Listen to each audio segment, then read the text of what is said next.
Hello everyone, my name is Nisha Khan and I am a final year physiotherapy student from Jamia Millia Islamia. Today we are going to study about developmental disorders.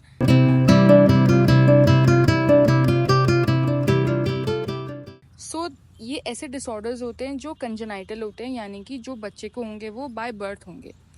और ये ऐसे disorder होते हैं, अगर ये carry forward हुए तो इनकी वजह से बच्चे की जो एबिलिटी होती है सीखने की, कम्युनिकेट करने की और इंटरेक्ट करने की वर्ल्ड से, वो भी ख़राब हो जाएगी। एज वेल एज उसको मस्कुलोस्केलेटल प्रॉब्लम तो होगी, यानी उसको कुछ भी अगर उसको दिक्कत होती है उसकी बॉडी में, उसका पोस्चर ख़राब रहेगा या फिर हो सकता है कि उसको आगे चल के वॉकिंग में, एम्बुलेशन में, वेट बियरिंग में प्रॉब्लम्स आ सकें। तो यहाँ पे कुछ ऐसे डेवलपमेंटल डिसऑर्डर्स होते हैं जो हमें मेनली पढ़ने होते हैं। तो पहला है हमारा congenital talipes equinovarus which is your CTEV, congenital dislocation of the hip, pes planus, इसको हम बोलते हैं फ्लैट फुट। फिर होता है पेस केवस, जिसमें जो मिडल आर्च होती है फुट की वो हाई हो जाती है। फिर लिम्ब डिफिशिएंसी में हमारा होता है shortening of the one limb. Then we have the arthrogryposis multiplex congenita, which is AMC, spina bifida, springel shoulder, torticollis, osteogenesis imperfecta, spinal deformities including scoliosis, lordosis, kyphosis and coxa vara. जितनी ये developmental disorders हैं, ये सारे हमारे bone के developmental disorders होते हैं, joint के डेवलपमेंटल डिसऑर्डर्स हैं यहाँ पे। इन्हीं में से आज हम स्टार्ट करने वाले हैं स्प्रेंजियल शोल्डर। स्प्रेंजियल शोल्डर एक ऐसा कंजेनाइटल डिसऑर्डर है जो कि हमारा होता है स्कैपुला के अंदर। स्कैपुला के अंदर इसमें क्या होता है कि यहाँ पे आप डायग्राम से समझिए, इसमें जो स्कैपुला है एक साइड का जो स्कैपुला होगा वो हाई हो जाएगा, यानी कि वो एलिवेटेड हो जाएगा अगर आप दूसरे स्कैपुला से कंपेयर करेंगे तो। इसके हाइट और एलिवेट होने की वजह से हमारी नेक में भी प्रॉब्लम्स आएंगी, और जितने भी हमारे स्कैपुलर स्टेबलाइजर्स होते हैं, स्कैपुलर स्टेबलाइजर्स, जिनको हम, जो हमारे ट्रेपेजियस मसल्स हो गए, रोम्बॉइड मसल हो गए, ये होते हैं, उनमें दिक्कतें आती हैं। उन मसल्स के अंदर हमारे फाइब्रस बैंड्स बन जाते हैं, जिसकी वजह से हमारा जो स्कैपुला होता है वो एलिवेट हो जाता है और मीडियली रोटेटेड हो जाता है। ये इसकी ऑल ओवर पैथोएनाटॉमी होती है कि इस तरीके से होता है। तो यहाँ पर अगर हम देखें तो यहाँ पर इसको स्प्रेंजियल शोल्डर को कंजेनाइटल हाई स्कैपुला भी बोलते हैं। इसमें जो स्कैपुला होता है, जो इन्वॉल्व साइड का होता है, वो स्मॉल तो होता ही, उसके साथ साथ वो एबनॉर्मली रेज्ड भी होता है। ये हमारा यूनिलेटरल भी हो सकता है और बायलेटरल भी हो सकता है, लेकिन मोस्ट केसेस में ये यूनिलेटरल देखने को मिलता है। इसकी जो इटियोलॉजी है कि ये एक ऑब्वियसली कंजेनाइटल डेवलपमेंटल डिसऑर्डर है, और उसमें भी ये एक इडियोपैथिक कॉज रखता है कि इसका कॉज अभी तक अननोन है। इसमें क्या होता है, क्योंकि अभी हमने पढ़ा जो स्कैपुला के स्टेबलाइजर्स होते हैं, ट्रेपेजियस एंड देन रोम्बॉइड्स, उनके अंदर फाइब्रस बैंड बनते हैं, तो ऑब्वियसली यहाँ पे मसल इम्बैलेंस तो होगा। एटियोलॉजी में अगर मसल इम्बैलेंसेस है शुरू से ही उस बच्चे के अंदर at the time of the birth, या उसके अंदर कोई और चीज़ें हुई हैं at the time of the birth जिसकी वजह से उसके मसल में इम्बैलेंस आया है, तो यहाँ पे हमारा स्प्रेंजियल शोल्डर डेवलप हो सकता है।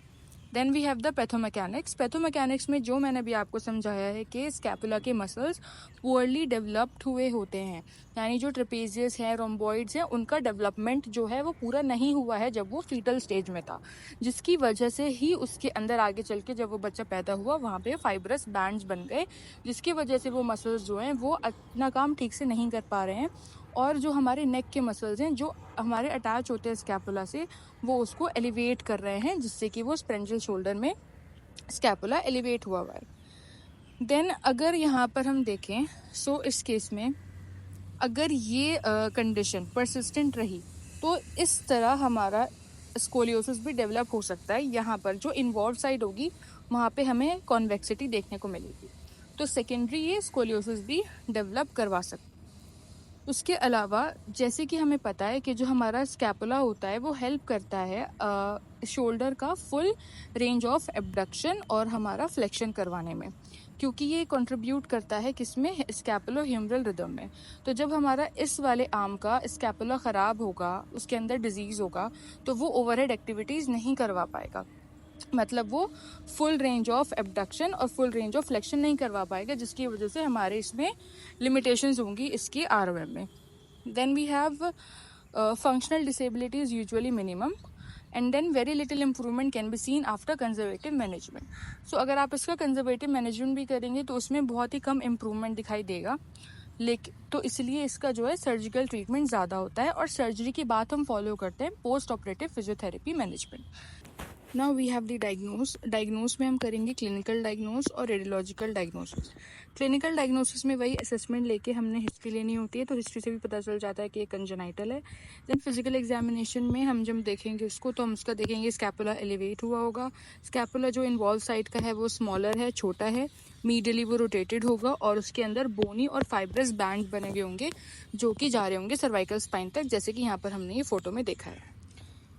देन वी हैव नेक जो है वो शॉर्टर अपेयर होगी, ROM कम हो जाएगी शोल्डर एबडक्शन और फ्लेक्शन की. और यहाँ पर एक स्पेशल चीज़ दिखती है जिसको हम कहते हैं winging of the scapula.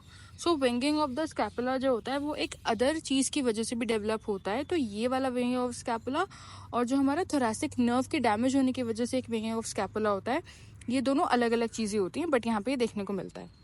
Then होता है हमारा डायग्नोसिस में रेडियोलॉजिकल डायग्नोसिस, जिसमें एक्सरे, CT स्कैन, MRI करा सकते हैं, जिसमें हमें देखने को मिल जाएगा कि जो स्कैपुला है उसकी जो प्लेसमेंट है वो above the level of the हमें दिखेगा T6 यहाँ पे जहाँ वो ख़त्म होता है. तो एक्सरे में आपको ये बोनी एबनॉर्मलिटी देखने को मिल जाएगी. उसके बाद you have the differential diagnosis. Differential diagnosis मतलब कि आप इस वाले डिजीज़ को अलग डिजीज से कैसे डिफ्रेंशिएट करेंगे और कौन कौन से हो सकते हैं. Klippel Feil syndrome, scoliosis, rib anomalies, congenital muscular torticollis and other skeletal abnormalities. तो ये आपको डिफ्रेंशिएट करना पड़ेगा अकॉर्डिंग टू योर डायग्नोसिस और फिजिकल एग्जामिनेशन जो आप लोगों ने किया है. आता है इसका मैनेजमेंट. तो हम पहले ही पढ़ चुके हैं कि मैनेजमेंट में हमारा लिटिल इम्प्रूवमेंट होगा अगर आप कंजर्वेटिव करेंगे तो. लेकिन अगर आप सर्जिकल करेंगे तो सर्जिकल में आप क्या करते हैं, जो फाइब्रस बैंड्स बने हैं या फिर जो बोनी बार बने हुए हैं उसको आप एक्सरसाइज करेंगे, उसको निकालेंगे, जिससे और आप क्या करेंगे स्कैपुला को उसकी नॉर्मल पोजीशन पे लाके रखेंगे. और फिर उसके बाद आपकी post operative physiotherapy management start होगी. तो पोस्ट ऑपरेटिव फिजियोथेरेपी मैनेजमेंट के क्या गोल्स होते हैं, आपको पोस्ट ऑप कॉम्प्लिकेशंस जो आते हैं सडनली आफ्टर दी सर्जरी वो आपको प्रिवेंट करने हैं. कौन कौन से कॉम्प्लिकेशंस आते हैं, सबसे पहले DVT के चांसेस होना, DVT के चांसेस, और उसके बाद प्रेशर सोर्स के चांसेस होते हैं, ब्रीदिंग डिफ़िकल्टीज़ होती हैं, उनको ठीक करना. फिर और क्या गोल्स होंगे आपके, जॉइंट स्टिफनेस आपको प्रिवेंट करनी है और आपको मसल एट्रोफी प्रिवेंट करनी है. नॉर्मल ROM और स्ट्रेंथ को आपको वापस लेकर आना है. स्कैपुलो ह्यूमरल रिदम जो बहुत ज़्यादा इंपॉर्टेंट है आपकी ओवरहेड एक्टिविटीज़ में, उसको आपको नॉर्मल लेकर आना है. पोस्चर करेक्ट करना है और आपकी फंक्शनल आउटकम्स यानी जो इंसान के ADLs है उसको आपको इंक्रीज करना है.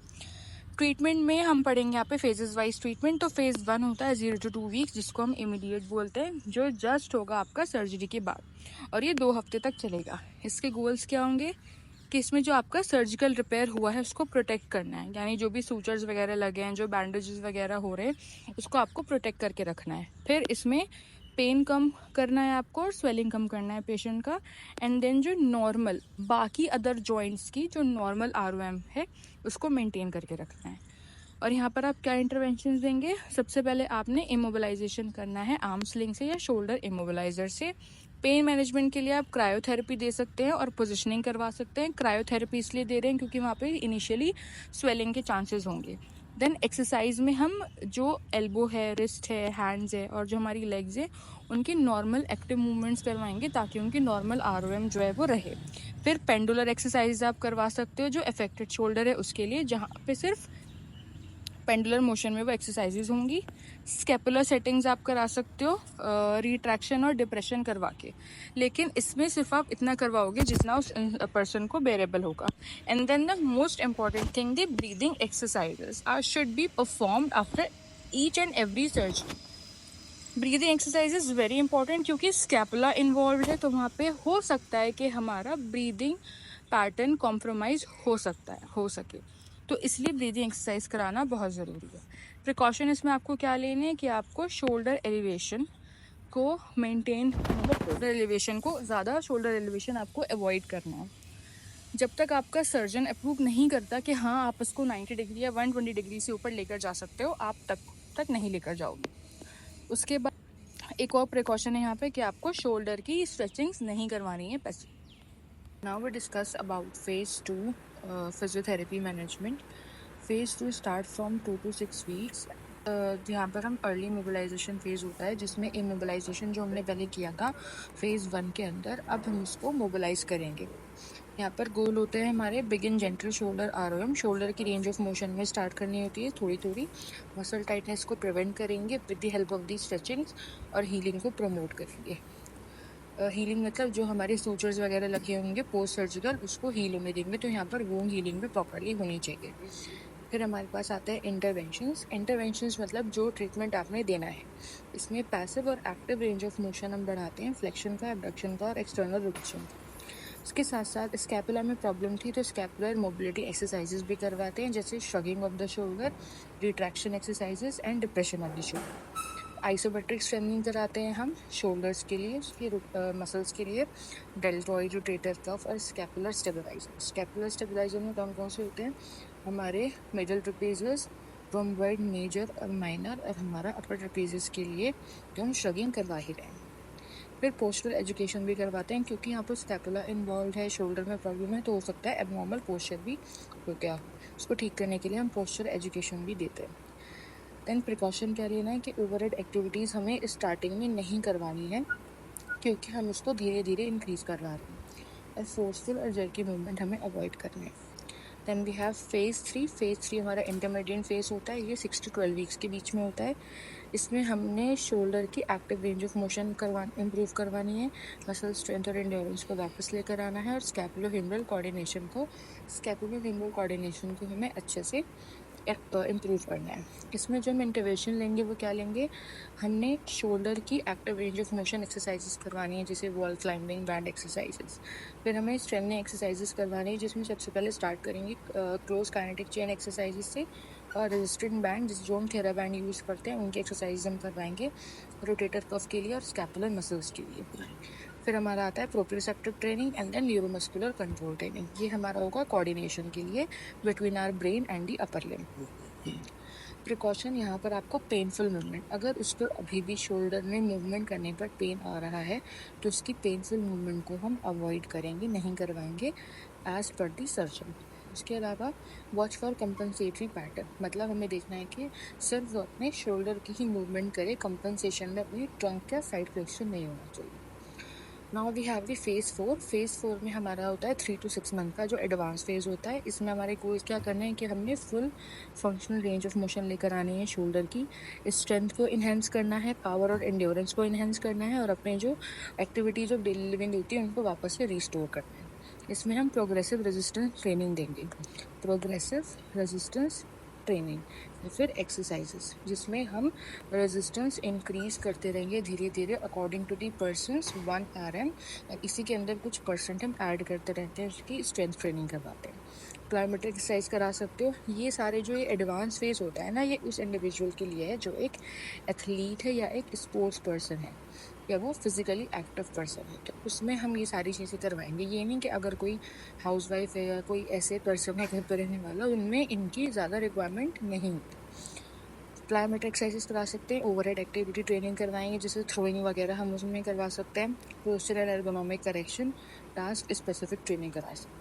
प्रिकॉशन हमें इसमें ये देखना है कि उसको दोबारा से स्कैपुला उसका रीअकरेंस नहीं होना चाहिए, वापस से winging of scapula plus Sprengel shoulder नहीं होना चाहिए।